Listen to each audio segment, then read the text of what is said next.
মিষ্টি মুখ ছাড়া স্বাধীনতা দিবস শেষ হয় কি করে? রইল একটু মিষ্টি। নমস্কার, আমি পারমিতা, আপনারা দেখছেন পারমিতার পা।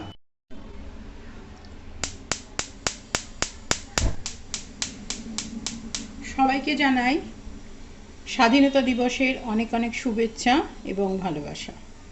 আজকে আমি বানাচ্ছি আমার দেশমাতৃকাকে সম্মান জানিয়ে একটি নতুন ধরনের ভাতের রেসিপি, এবং সেটা ট্রাই কালার ভাত, কিন্তু হেলদি। প্রত্যেকটা যে তিনটে যে কালার হবে আলাদা আলাদা, আমাদের যে পতাকার রং সেই রঙের তিনটে যে আলাদা কালার হবে, প্রত্যেকটাই হবে হেলদি এবং ফ্লেভারফুল।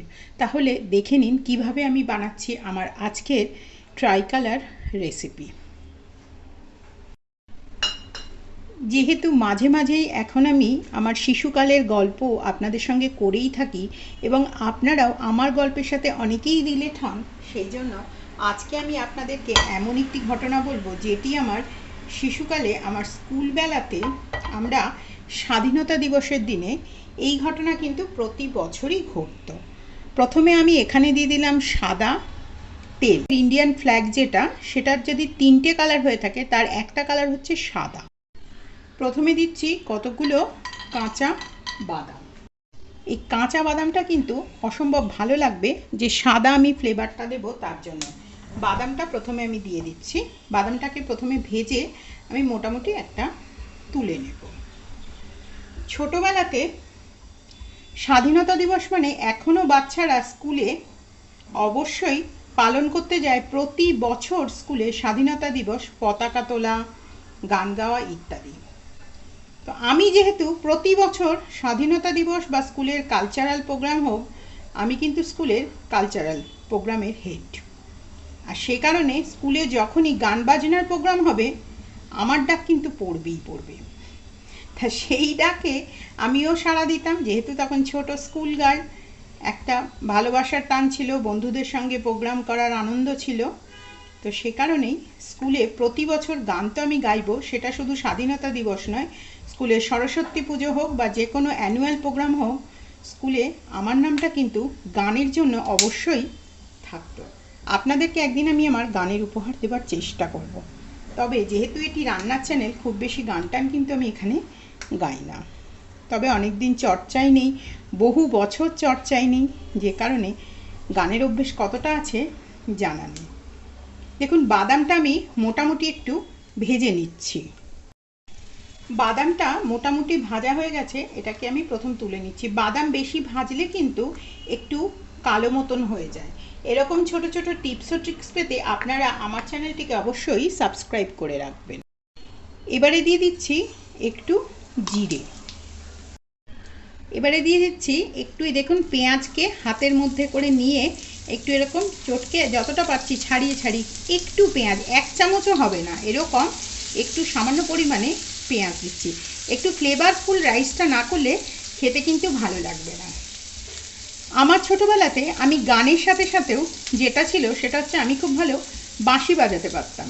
তো সেই বাঁশি বাজিয়ে টাজিয়ে এবং যে ইন্ডিপেন্ডেন্স ডে যে প্রোগ্রামটা হতো সেই সমস্ত শেষ করে আমাদের স্কুলে প্রতি বছর বিতরণ করা হতো একটি বিশেষ খাবার। সেটা সাধারণত স্কুলে দেয়া হয় না, কিন্তু আমাদের স্কুলে দেয়া হতো।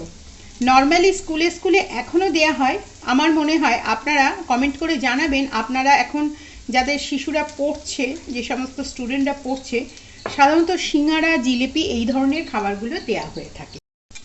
এরপরে আমি এর মধ্যে দিয়ে দিচ্ছি একটু আদা এবং রসুনের পেস্ট, দিয়ে দিচ্ছি সামান্য একটু জিরের গুঁড়ো। এগুলো কিন্তু ভীষণ ভালো একটা ফ্লেভার দেয়।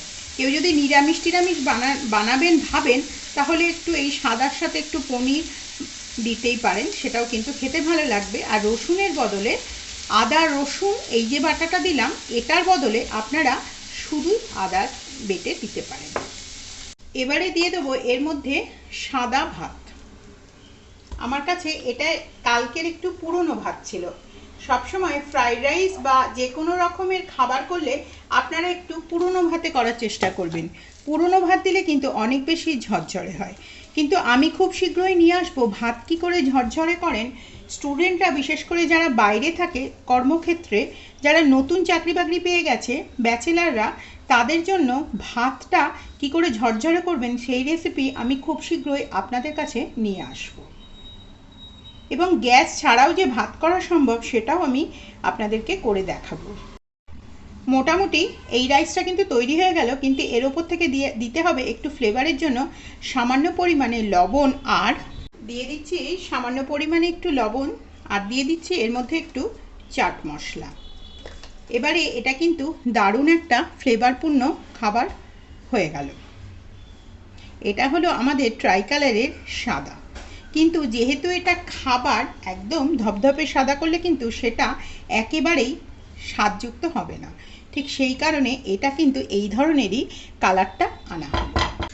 এবারে এটা একটা অন্য প্লেটে নামিয়ে রেখে আমি বানাবো অন্য আরও যে দুটো আমাদের পতাকার কালার আছে, গ্রিন এবং যেটা আমাদের তিরঙ্গার আরেকটা কালার রয়েছে স্যাফরন, সেটা আমি বানাবো।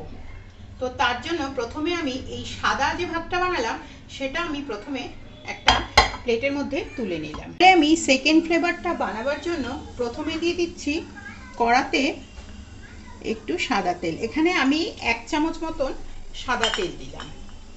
এই তেলটার সাথে আমি প্রথমেই যেটা দেব সেটা হচ্ছে পালং শাক। এখানে আমি বেশ কিছুটা, দেখুন, পালং শাক কেটে ধুয়ে পরিষ্কার করে নিয়ে এসেছি। এই পালং শাকটা প্রথমে আমি এই কড়ার মধ্যে বা যে ফ্রাই প্যানটাই রান্না করছি সেটার মধ্যে আমি প্রথমে দিয়ে দেব, এবং এটাকে নাড়াচাড়া করে আমি প্রথম সেদ্ধ মতো করে নেব। এটা সেদ্ধ করার সময় আমি দিয়ে দিচ্ছি সামান্য একটু পরিমাণে লবণ। খুব বেশি লবণের কিন্তু এখানে প্রয়োজন হবে না। এবারে এইটা যেহেতু কাঁচা রয়েছে সেজন্য এটাকে প্রথম ভালো করে নেড়ে চেড়ে সেদ্ধ করে নেব।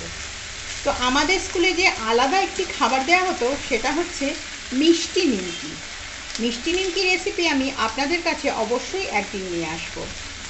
নোনতা নিমকি তো আমরা খেয়েই থাকি, কিন্তু একেবারেই নিমকির শেপে আমাকে একেবারেই নিমকির যে ওই যে তিকোন তিকোন শেপটা হয় সেই ঠিক ওরকম শেপে দেয়া হতো একটা করে আমাদেরকে মিষ্টি নিমকি। এই মিষ্টি নিমকির স্বাদ কিন্তু অভূতপূর্ব ছিল, এবং সেই নিমকি কোনো বড় মিষ্টির দোকান থেকে আসতো না। সারা বছর আমাদের স্কুলের সামনে একটি ঠাকুমা বসে বসে বিক্রি করতো এই মিষ্টি নিমকি এবং ঝাল নিমকি, যার দাম ছিল তৎকালীন যুগে 1 টাকা। 50 পয়সার মিষ্টি নিমকি আর 50 পয়সা ছিল ঝাল নিমকি। সেই ঝাল নিমকি ও মিষ্টি নিমকির মধ্যে কেবলমাত্র মিষ্টি মুখ করাবার জন্য আমাদেরকে দেওয়া হতো মিষ্টি নিমকি, আর তার সাথে একটি করে সিঙ্গারা। কারণ সেই ঠাকুমা যেহেতু প্রতিদিন আসতো, এবং আমাদের স্কুলের আমাদের যে তৎকালীন যুগে যে আমাদের প্রিন্সিপাল ছিলেন তিনি বলতেন যে সবাই যেদিন স্বাধীন হচ্ছে সেদিন আমাদের ওই ঠাকুমাও স্বাধীন হোক, তার বিক্রি বাটা একটু বাড়ুক। তাই হোল স্কুলের যত নিমকি ওনার কাছ থেকে সেদিন নেওয়া হতো। এটি ছিল আমাদের একটি ট্র্যাডিশনাল, আমাদের স্কুলের নিজস্বতা। আমাদের স্কুলে সরস্বতী পুজোতেও একটা নিজস্বতা ছিল, সেটা না হয় অন্য কোনো দিন অন্য কোনো এপিসোডে অন্য কোনো রান্নাতে আপনাদের সাথে শেয়ার করব। এটা প্রথমে একটু সেদ্ধ করে নেব। পালং শাকটা মোটামুটি কিন্তু সেদ্ধ হয়ে গেছে। এবারে আমি এর মধ্যে দিয়ে দিচ্ছি একটু, এটা প্লেন ধনে পাতা আমি বেটে এনেছি, এর সাথে রয়েছে একটু দই, ধনে পাতা আর সামান্য একটু লবণ দিয়ে এই পেস্টটা কিন্তু তৈরি করা আছে। এটা যে নর্মাল চাটনি আমরা খেয়ে থাকি সেরকমই একটা বাড়িতে কিছু ছিল, আমি সেটাই এর মধ্যে মিশিয়ে দিলাম, যাতে পালং শাকটা সেদ্ধ হয়ে যাবার পরেও একদম না ছেড়ে যায়। দিচ্ছি একটু লঙ্কার গুঁড়ো, খুব বেশি লঙ্কার গুঁড়ো না। এবার এটাকে মোটামুটি একটু ভাজা করে নেবার পরে আমি দিয়ে দেবো এর মধ্যে একটু ভাত। এটা একটা হেলদি খাবারও বটে। আপনারা যদি আপনাদের স্কুলে বাচ্চাদেরকে বা আপনারা নিজেরা অফিসে এইরকম ধরনের পুরো খাবারটা নিয়ে যেতে চান, এরকম যে কোনো একটা ফ্লেভারের রাইসও আপনারা লাঞ্চ আইটেম হিসেবে নিয়ে যেতেই পারেন। এটা কিন্তু সত্যিই আপনাদের শরীরে অনেক বেশি প্রোটিন এবং তার সাথে সাথে মিনারেলও একই সাথে দেবে। এবং যেহেতু 3টে ফ্লেভার আমি বানাবো আজকে ট্রাইকালারকে মনে রেখে, সেই কারণে এই 3টে খাবারের মধ্যেই কিন্তু সম্পূর্ণভাবে থাকছে মিনারেল, ভিটামিন এবং তার সাথে সাথে প্রোটিন। তাই এই ফুড সোর্সকে আপনারা কিন্তু একদমই অ্যাভয়েড করবেন। এবারে এই খাবারটিকে আরও স্বাদযুক্ত করার জন্য একটু সামান্য পরিমাণে চাট মশলা দিয়ে ফিনিশ করে নিলাম আমার আজকের গ্রিন কালারের যে রাইসটা ছিল সেটা।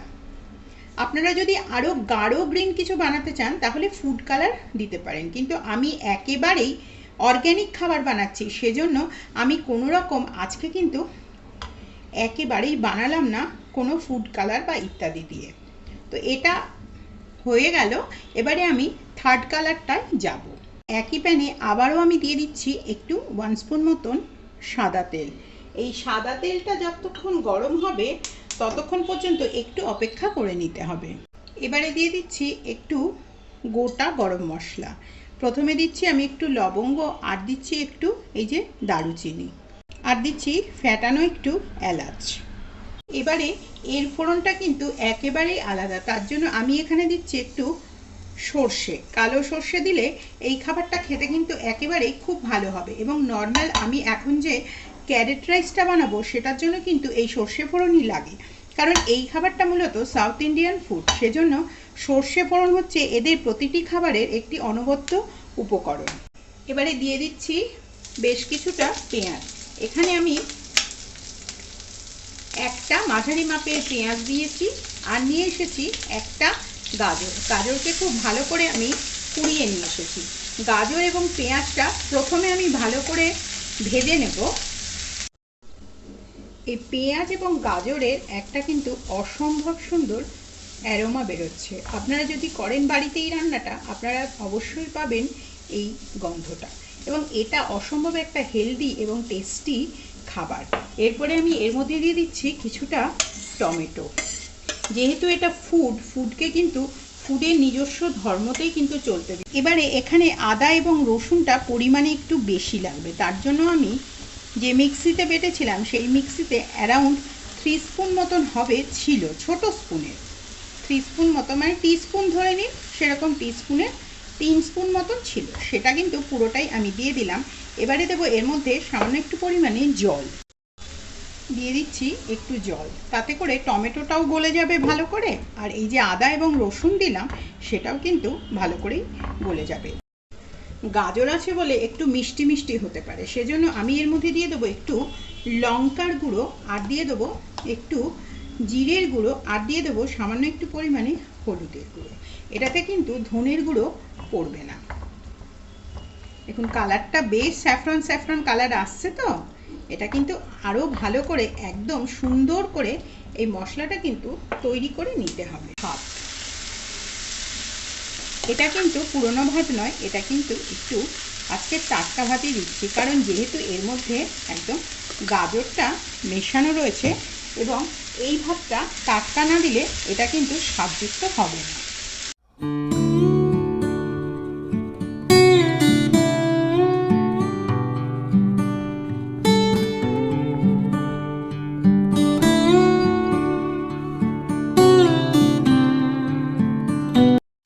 এবারে আমি ওপর থেকে দিয়ে দিচ্ছি সামান্য একটু গাওয়া ঘি। এই গাওয়া ঘিটা দিলে খাবারটা কিন্তু আরও স্বাদযুক্ত হবে, এবং এটা একটি সুস্বাদু হেলদি একদম ফুল মিল হিসাবেও এটা কাজ করবে। এবং প্রথমে যে আমি বাদামটা ভেজে রেখেছিলাম সেইটা আমি এর মধ্যে দিয়ে দিলাম, আর দিচ্ছি একটু গরম মশলা। এটা দিয়ে ফিনিশ করলাম, কিন্তু কিভাবে এটা ট্রাই কালার তৈরি হলো আসুন দেখে নিন। তাহলে আমার দেশমাতৃকাকে আমি সম্মান জানিয়ে আজকের ট্রাই কালার রাইসটা সাজিয়েই ফেলি। প্রথমেই দিচ্ছি এই সেই অরেঞ্জ কালারের, মানে স্যাফরন কালারের যে রাইসটা বানালাম সেই রাইসটা। এটা যেহেতু ফুডের উপরে, এর শেপটাও কিন্তু একেবারে ফুডের মতনই কনসিডার করবেন। এটা কিন্তু একেবারেই পতাকা নয়, পতাকার কালারের খাবার।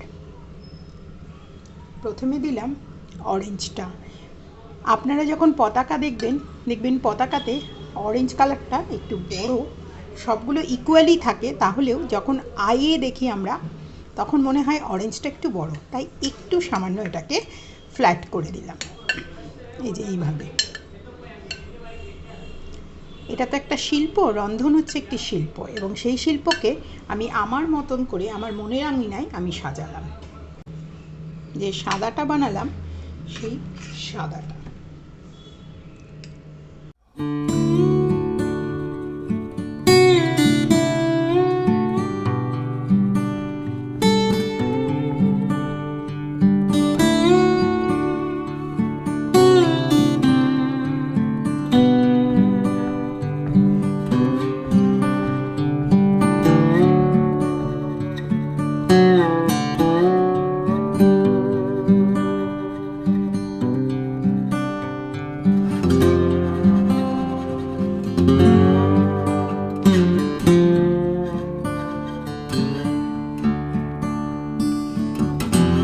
মিষ্টিমুখ ছাড়া স্বাধীনতা দিবস শেষ হয় কী করে?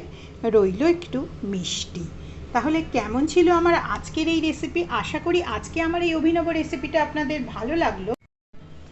তাহলে কেমন ছিল আমার আজকের এই অভিনব রেসিপিটা? আশা করি আপনাদের ভালো লাগলো। যদি ভালো লেগে থাকে তাহলে আপনারা অবশ্যই আমার চ্যানেলটিকে সাবস্ক্রাইব করে আমার সাথে থাকবেন এবং আমার গল্পগুলো প্রতিদিন মন দিয়ে শুনবেন। তাহলে আজকের মতন সবাইকে টাটা।